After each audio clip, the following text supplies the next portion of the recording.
पैंज लावून सांगतो तुम्हाला ही गोष्ट चुकीची शिकवली गेलेली आहे आणि जर मी बरोबर असेल तर फॉलो नक्की करायचं. हे बघा, सीन असा आहे की तुम्ही आणि तुमचा मित्र मुंबईमध्ये आहात आणि तुमच्या मस्त गप्पा चालल्या आहेत आणि आता तुम्हाला असं बोलायचं की मी गोव्याला गेलोय, तर याचं इंग्रजी होईल I have gone to Goa. बरोबर? एकदम चूक. ह्या परिस्थितीमध्ये हे वाक्य 100% चुकीचं आहे. बरेच इंग्रजी शिकवणारे सुद्धा ही चूक करतात, सो आता लक्ष देऊ नका. I have gone to Goa म्हणजे मी गोव्याला गेलो आहे आणि याचा अर्थ होतो की तुम्ही अजून सुद्धा गोव्यामध्येच आहात. थोडक्यात सांगायचं झालं तर मुंबईमध्ये राहून तुम्ही I have gone to Goa असं नाही बोलू शकत, ते चुकीचं होईल. आणि हे समजून घेण्यासाठी आपण 1-2 एक्झाम्पल्स अजून बघू. I have gone to London, मी लंडनला गेलो आहे आणि याचा अर्थ होतो की मी अजून सुद्धा लंडनमध्येच आहे. She has gone to the market, ती बाजारात गेली आहे आणि याचा अर्थ होतो की ती अजून सुद्धा बाजारामध्येच आहे. तर मग आता प्रश्न असा आहे की आपण एखाद्या ठिकाणी जाऊन परत आलोय, हे इंग्रजीमध्ये कसं सांगायचं?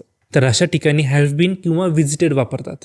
जसं मी गोव्याला जाऊन आलोय, I have been to Goa, किंवा आय हॅव व्हिजिटेड गोवा. मी त्याच्या घरी जाऊन आलोय, I have been to his home, किंवा I have visited his home. तू नवीन मॉलला जाऊन आलाय का? Have you been to the new mall, किंवा have you visited the new mall. ती बाजारात जाऊन आलीये, she has been to the market. त्या रेस्टॉरंटमध्ये आम्ही पहिले सुद्धा जाऊन आलेलो आहे, we have been to that restaurant before. खरं सांगा, कामाचा व्हिडिओ होता की नाही? वेळ वाया नाही गेला ना?